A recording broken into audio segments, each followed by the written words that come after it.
Have you heard the saying, I'll meet you at your price as long as you give me favorable terms? Okay, great. But let me ask you this. What are favorable terms? If you've been going down the creative path with no success, then you're using creative deals as a crutch. And this message is for you. So grab your coffee because we're about to break this down and fix this just for you.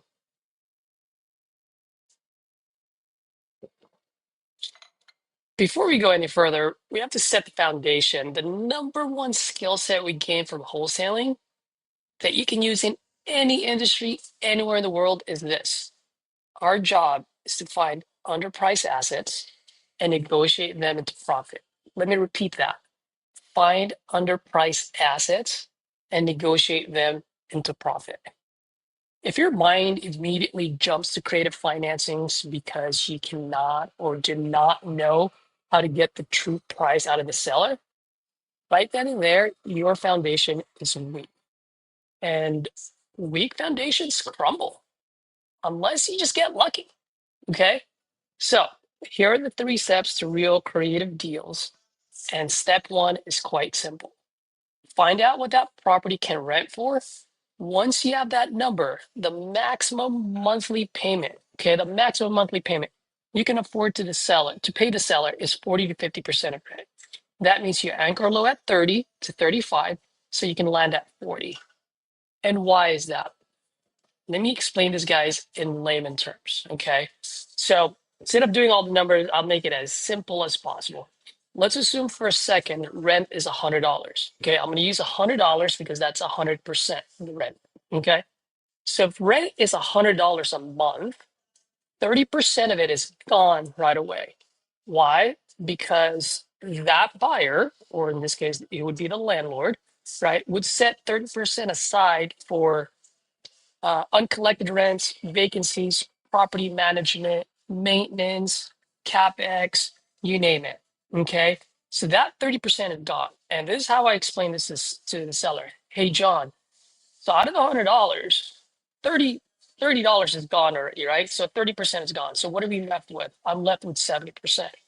Now that 70%, which in this scenario would be $70, that $70, $20 I have to I have to set aside. Okay, for what? For taxes, utilities, insurance. If we have HOA, that will come out of that, right?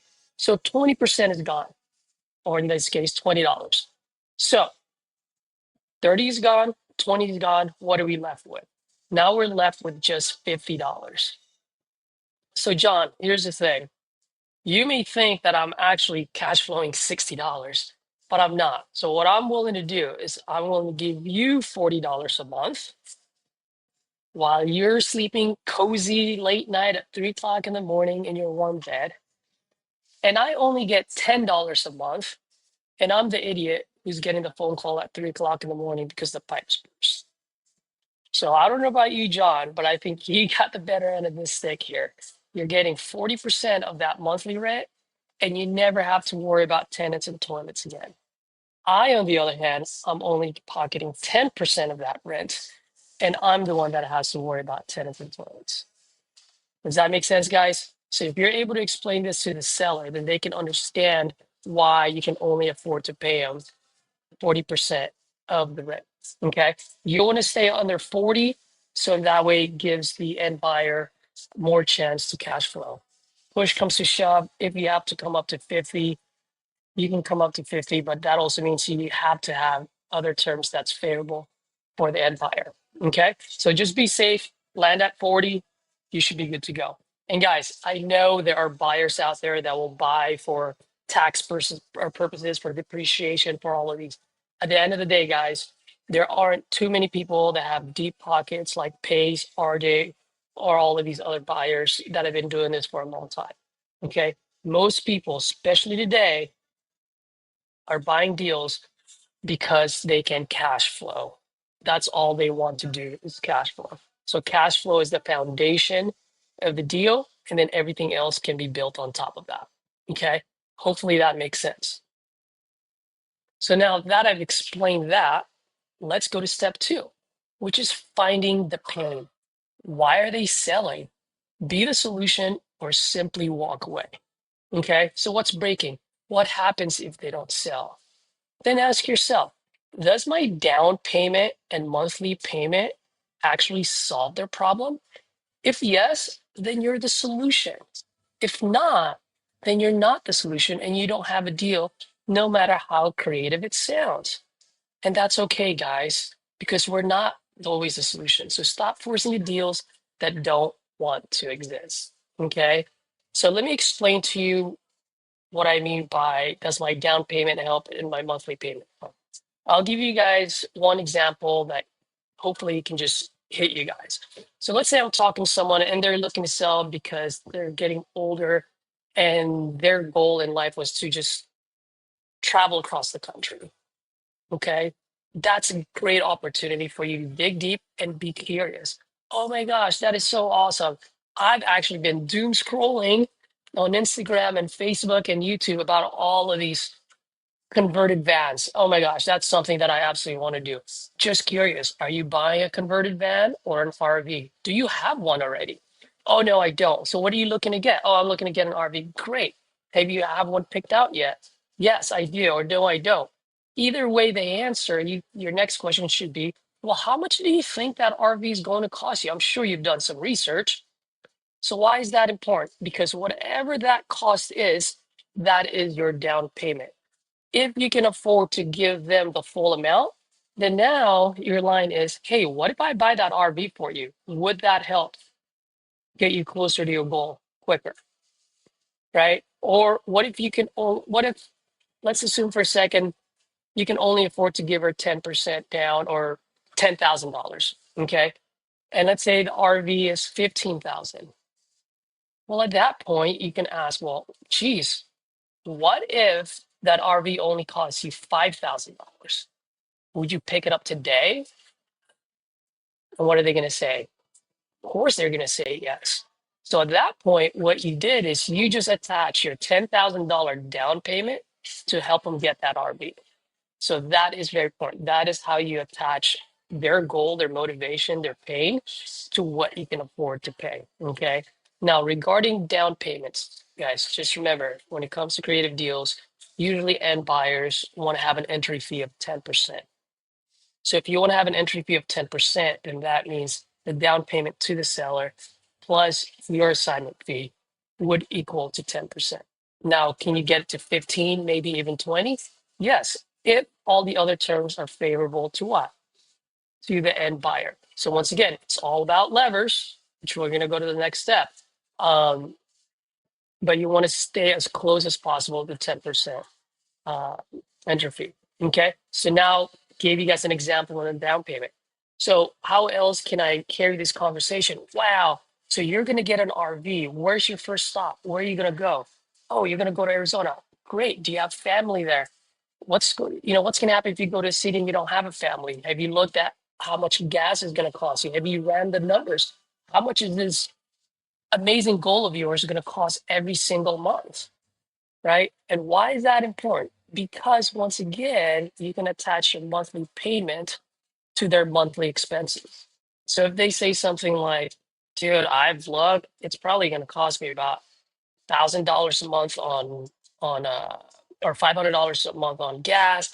And then I've looked as far as like renting an RV space for a month. We've we've looked at it and we thought it's probably going to cost us about $1,500 a month to do this lifestyle. Great. Well, if let's assume for a second you can rent the place out for $2,000, then how much can you afford to pay them? 40%, right? So 200, 400, 600, 800. So that means you can afford to pay $800 a month. So then now what is your question? Well, John, so it's if you actually go through this and travel and ride across the country with your wife, it's going to cost you $1,500 a month. Did I hear you correctly? You want to get a confirmation?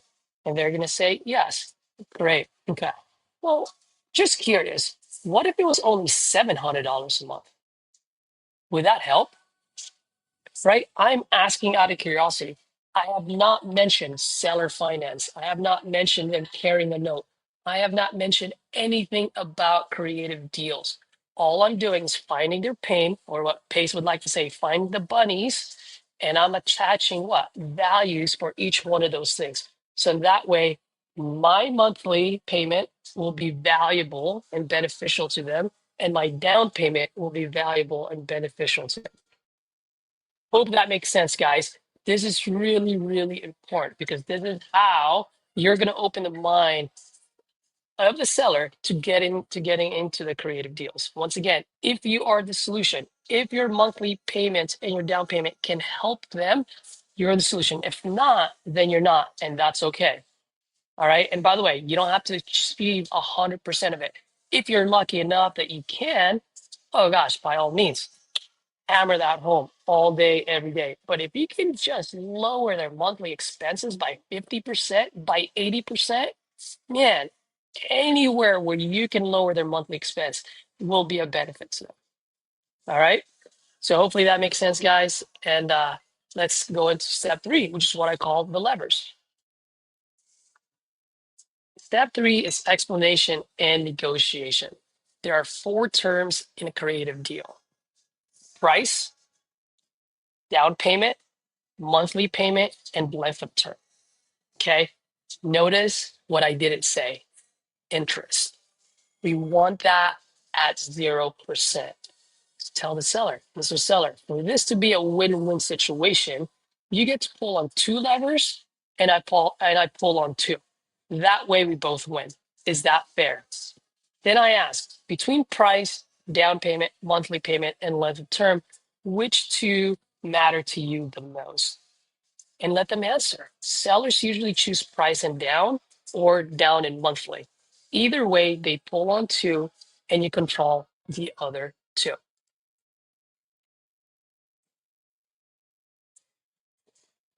So let's say they want, hey, I really want this at $200,000, and the down payment is really important for me. I want $100,000. Well, that's an objection you have to overcome. So what I like to say is, well, John,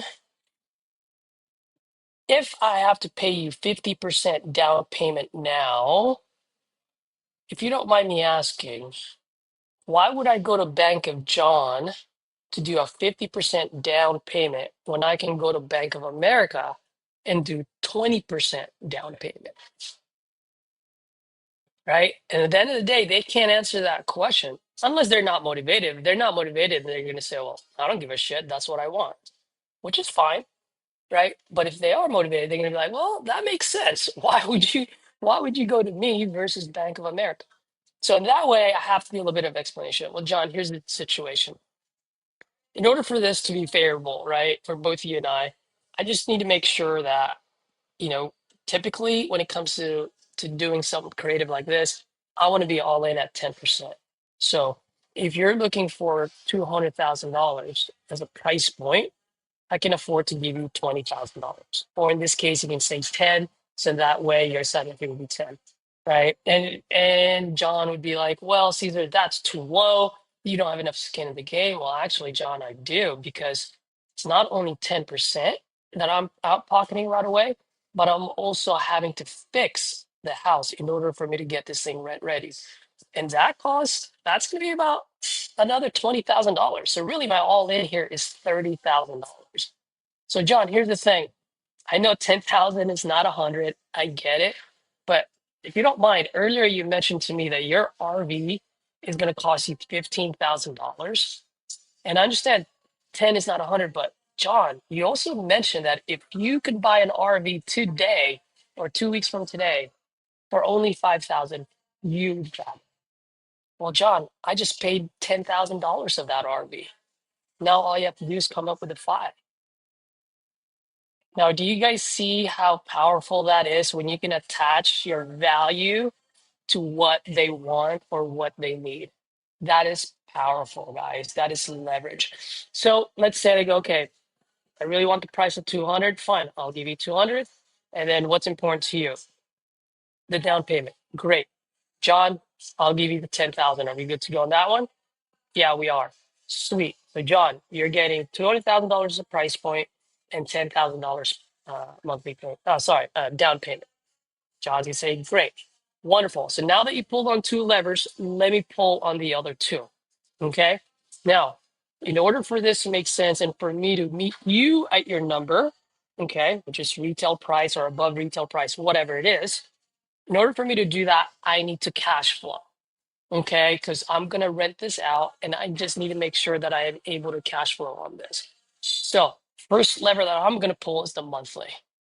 John, because I can only rent this out for $2,000 a month, I can only afford to give you $700. Now, once again, I didn't start at 800, I anchored low, $700. If you're like $700, that's nothing, right? And if he's smart or if he's quick on his feet, John would say, well, Caesar, you're cash flowing $1,300. And this is where the explanation would come into play. Well, John, I mean, it seems that way, but if you don't mind, let me explain to you. So just very quickly, out of $2,000 from rent, 30% of it is gone, John. Why? Because that 30% is for management fees, maintenance, uncollected rents, vacancies, CapEx, the whole shebang. So I never see that 30%, John. So now I'm only left with what? 70%, which in this case is about $1,400. Okay. Now, John, out of that $1,400, okay, 70% that I'm left with, 20% is gone because that's for taxes, utilities, and insurance. And if you have HOA, which doesn't sound like you do, but at the end of the day, I still have those three things that I gotta set aside. So that 20% is gone. So $400 is gone. Now I'm left with what, John? $1,000. So John, here's the deal. I'm willing to pay you $700 a month, okay? And you are warm and cozy wherever you are in your RV across the country. And you never have to pick up the phone or get another phone call at 3 o'clock in the morning because the pipes burst. But guess what? I do. I'm the guy who's going to get the phone call. I'm the guy that's going to be taking care of the tenants and the toilets. And guess what? I'm only getting 10%. Right? So you're cash flowing $800 a month and you have no worries in the world. And I'm only cash flowing $200 a month. And I'm the one that's getting woken up at 3 o'clock in the morning. Hopefully that makes sense, guys. If it doesn't, rewind it because this is really, really important. If you can explain this to the seller, then all of a sudden the mind opens. Because once again, in the beginning, they're seeing you as cash flowing more than them. But once you break it down and explain to them, now, John, looks like you got the better end of the stick here. You're getting $800 and you don't have to worry about anything. I'm only getting 200 and I'm the one that's getting woken up at 3 o'clock in the morning.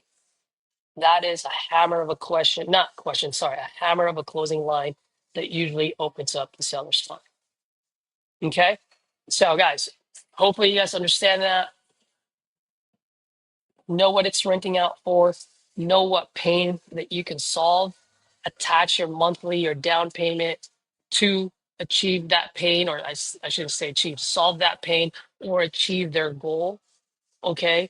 And then lastly, learn how to explain it properly so that they understand that you're getting the short end of the stick and they're getting the better end of the stick. Okay.